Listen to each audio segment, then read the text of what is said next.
British Columbia Canada के एक पहाड़ी क्षेत्र में दो पायलट एक विशाल झील को पार कर रहे होते हैं। उनके हेलीकॉप्टर में अलास्क नाम की कंपनी द्वारा बनाया गया एक ऑन एयर ड्रिल लटका हुआ होता है। उड़ान के दौरान अचानक हेलीकॉप्टर की संरचना में गंभीर खराबी आ जाती है। यह समझते हुए कि अब उनके पास बचने का कोई रास्ता नहीं है, दोनों पायलट पानी में आपात लैंडिंग की तैयारी करते हैं। उसी समय कंपनी के अधिकारी दुर्घटना स्थल का विश्लेषण करते हुए यह समझने की कोशिश करते हैं कि विमान इतनी जल्दी कैसे नष्ट हो गया। इसके अलावा उन्हें यह भी पता चलता है कि वह ड्रिल झील की गहराई में सैकड़ों मीटर नीचे डूब चुका है, जहां तक कोई गोताखोर कभी नहीं पहुंच सकता। दुर्घटना स्थल पर पायलट हेलीकॉप्टर के केबिन से बाहर निकलने के लिए संघर्ष कर रहे होते हैं। उन्हें पास की एक चट्टान पर खड़ी एक रहस्यमयी महिला देख रही होती है। जैसे ही विमान सतह पर ऊपर आता है, दोनों तुरंत तैरकर किनारे की ओर बढ़ते हैं, लेकिन इससे पहले कि वे बाहर निकल पाते, उन्हें एहसास होता है कि कोई झील का भयानक जीव उनका पीछा कर रहा है। यह दृश्य देखकर वह रहस्यमयी महिला बहुत उत्तेजित हो जाती है और एक पैकेट खोलकर उसमें से एक बड़ा सैल्मन मछली का टुकड़ा निकालती है और झील के किनारे फेंक देती है। सारी हलचल से परेशान कंपनी का मुखिया अपने कर्मचारियों को आदेश देता है कि वे तुरंत कैंपबेल को बुलाएं, जो उस मशीन का डिजाइनर है। अगर वे उसे नहीं लाए तो कंपनी को अरबों डॉलर का तेल खोना पड़ेगा। इसी दौरान मैक और उसके पिता कैंपबेल परिवार के साथ बाहर घूमने के बाद घर लौटते हैं। मैक यह जानकर उत्साहित होता है कि उसके पिता उसे फ्लोरिडा के प्रसिद्ध मनोरंजन पार्कों में ले जाने वाले हैं, लेकिन घर के अंदर प्रवेश करने से पहले ही अलास्क कंपनी के अधिकारी उनके सामने आ खड़े होते हैं। जिम मौजूदा स्थिति समझाता है, लेकिन कैंपबेल कहता है कि वह छुट्टियों पर है। इसके बावजूद कर्मचारी बताते हैं कि बॉस ने तुरंत वापसी का आदेश दिया है। यह देखकर मैक गुस्से में अपने कमरे की ओर भागता है, क्योंकि उसके पिता एक बार फिर काम को उस पर प्राथमिकता दे रहे हैं। कैंपबेल माफी मांगता है और वादा करता है कि जैसे ही यह मिशन पूरा होगा, वह बेटे को सभी पार्कों में घुमाने ले जाएगा। वह अपने बेटे को इस मिशन में साथ चलने का निमंत्रण भी देता है। इसके बाद वे विमान से उस स्थान की ओर रवाना होते हैं और वहां पहुंचने पर उनका स्वागत कस्टर करता है। सभी उपकरण इकट्ठे करके समूह झील की ओर निकलता है। उनके काफिले में एक बड़ा पनडुब्बी भी होता है, जिसे ड्रिल को निकालने के लिए इस्तेमाल किया जाएगा। घाट पर पहुंचकर जिम नाव की तैयारी करता है, जबकि कस्टर अपने दोस्त बॉब एंडरसन से मिलता है, जो वहां सुरक्षा की जिम्मेदारी निभाता है। बातचीत के दौरान कैंपबेल उसे मिशी नाम के एक जीव का जिक्र करते हुए सुनता है और जिज्ञासा से पूछता है कि वह क्या है। बॉब बताता है कि मिशी पानी का दैत्य है, एक आदिवासी पौराणिक राक्षस जो लोच नेस मॉन्स्टर की कथा जैसा है। हालांकि ज्यादातर लोग इसे मानते नहीं। बॉब कहता है कि कस्टर की चचेरी बहन नॉर्मा हमेशा इस प्राणी पर विश्वास करती आई है और आज भी झील में उसे खिलाने के लिए सैल्मन मछली के टुकड़े डालती है।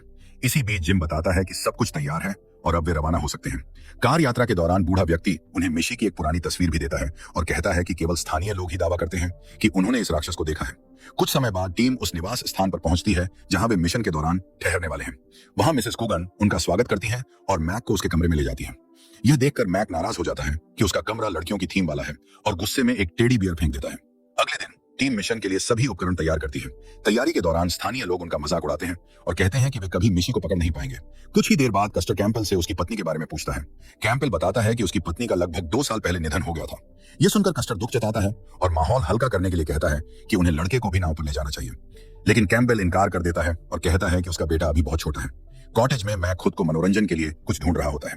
तभी उसे एक दूरबीन मिलती है और वह कुर्सी पर चढ़कर उसका इस्तेमाल करने लगता है। इसी दौरान वह देखता है कि नॉर्मा उसे घूर रही है और तुरंत बाद वह झील में कुछ अजीब सा हिलता डुलता हुआ देखता है। अचानक मैक चौंक जाता है जब मिसेस कुगन उसके पास आती हैं और समझाती हैं कि वह दूरबीन की छवि को कैसे साफ कर सकता है। लेकिन इस बीच उसका ध्यान भटक जाता है और वह उस जीव को देखना खो देता है। वह पूछता है कि वह औरत कौन है जो उसे देख रही थी। बूढ़ी औरत जवाब देती है कि नॉर्मा को लोग पागल मानते हैं, क्योंकि कुछ साल पहले उसके पति की एक हादसे में डूबकर मौत हो गई थी। मैक फिर मिशी की कहानी के बारे में पूछता है। इस पर मिसेस कुगन बताती हैं कि आदिवासियों के अनुसार यह प्राणी झील के नीचे मौजूद पानी की सुरंगों से होकर यात्रा करता है, जो झील को खुले समुद्र से जोड़ते हैं। यह सुनकर मैक कहता है कि उसने सच में पानी में कुछ हिलते डुलते हुए देखा था, लेकिन औरत उसकी बातों पर विश्वास नहीं करती और नाश्ता तैयार करने चली जाती है। इसी दौरान कैंपबेल और उसकी टीम झील में इलेक्ट्रॉनिक स्कैनर डालते हैं। स्कैनर से मिली गहराइयां देखकर वह चौंक उठता है।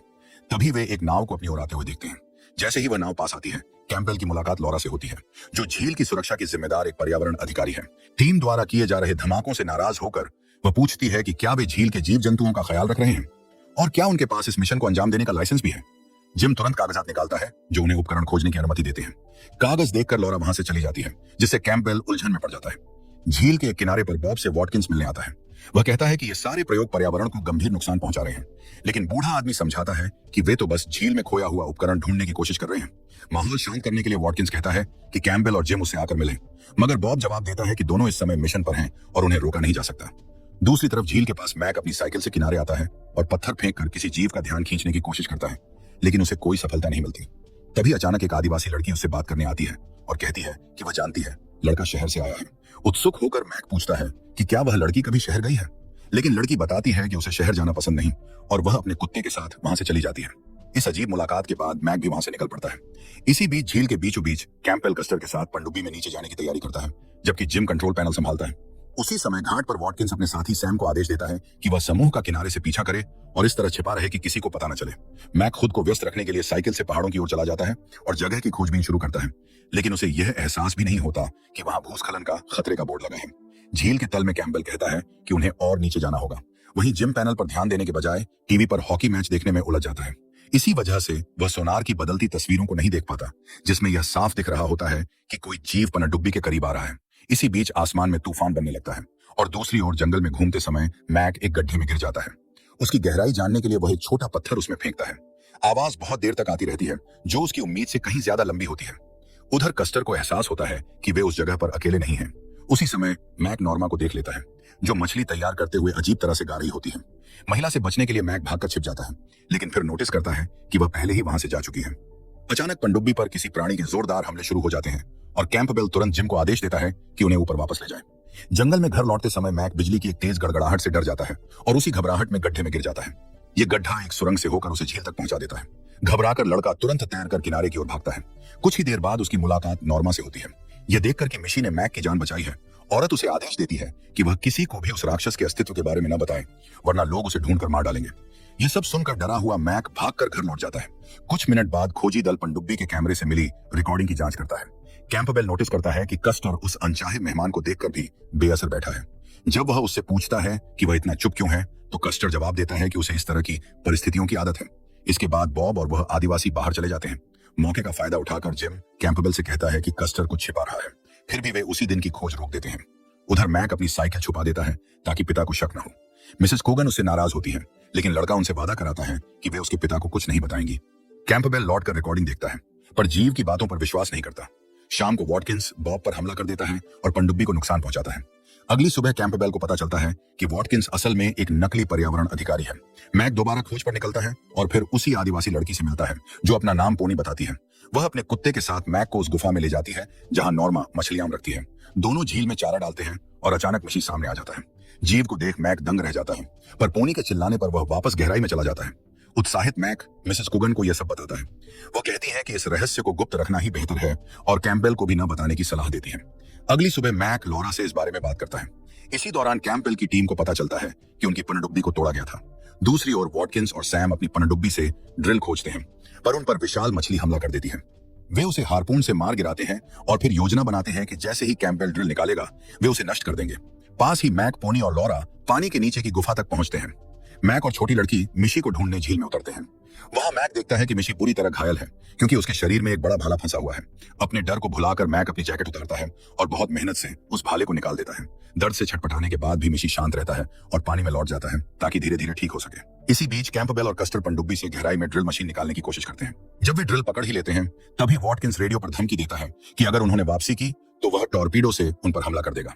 तभी अचानक मिशी प्रकट होकर अपराधियों की पनडुब्बी पर जोरदार हमला करता है। इस टक्कर में वॉटकिंस गलती से टॉर्पीडो चला देता है। कैंपबेल अपनी पनडुब्बी को नीचे की ओर ले जाकर किसी तरह बच निकलते हैं, लेकिन हादसे में ड्रिल और भी गहरे पानी में गिर जाती है। उधर मैक लॉरा को बताता है कि उसने मिशी को बचाया है। पहले लॉरा को यकीन नहीं होता, लेकिन जब वह मैक की जैकेट पर खून देखती है तो समझ जाती है कि यह सच है। दोनों फैसला करते हैं कि अब अपराधियों को रोका ही जाएगा। नॉर्मा भी उनकी मदद करती है और सब मिलकर अपराधियों के ट्रक के टायर पंक्चर कर देते हैं। जब वॉटकिंस किनारे पर पहुंचता है और देखता है कि उसका ट्रक बेकार हो गया है, तो गुस्से में हमला करने दौड़ पड़ता है। वह कैंपबेल से भिड़ जाता है और उसे लगभग मार ही डालता है। तभी लॉरा पीछे से वॉटकिंस को मार गिराती है और कैंपबेल बच जाता है। हार मानकर वॉटकिंस चिल्लाता है कि उसे कोई पकड़ नहीं सकता और भाग निकलता है। घर लौटने पर मैक सबको मिशी के बारे में बताता है, लेकिन कैंपबेल, जो हमेशा अपने बेटे की बातों को अनदेखा करता रहा है, इस बार भी यकीन नहीं करता। दुखी होकर मैक घर से चला जाता है। तभी कैंपबेल को एहसास होता है कि वह बेटे के साथ गलत कर रहा है। वह भागकर मैक को रोकता है और माफी मांगता है। अंत में वह वादा करता है कि अगले दिन वह खुद अपने बेटे के साथ मिलकर मिशी को ढूंढेगा। कुछ घंटों बाद रेस्तरां में सब लोग मिशी के बारे में बात कर रहे होते हैं, लेकिन सैम उनकी बातें सुनकर वॉटकिंस को बता देता है। अगले दिन सब लोग नाव लेकर मिशी की गुफा तक पहुंचते हैं। वे मछली डालकर मिशी को बुलाते हैं और पहली बार सब उस पौराणिक जीव को सामने देखकर दंग रह जाते हैं। तभी वॉटकिंस ग्रेनेड लॉन्चर से हमला करता है, जिससे सब बेहोश हो जाते हैं और मिशी पानी में गिर पड़ता है। अपराधी मिशी को पनडुब्बी से बांध लेते हैं और जाते समय मैक को भी पकड़ ले जाते हैं। होश आने पर कैंपबेल देखता है कि उसका बेटा गायब है। तभी एक बड़ा जीव प्रकट होकर मिशी को छुड़ाता है।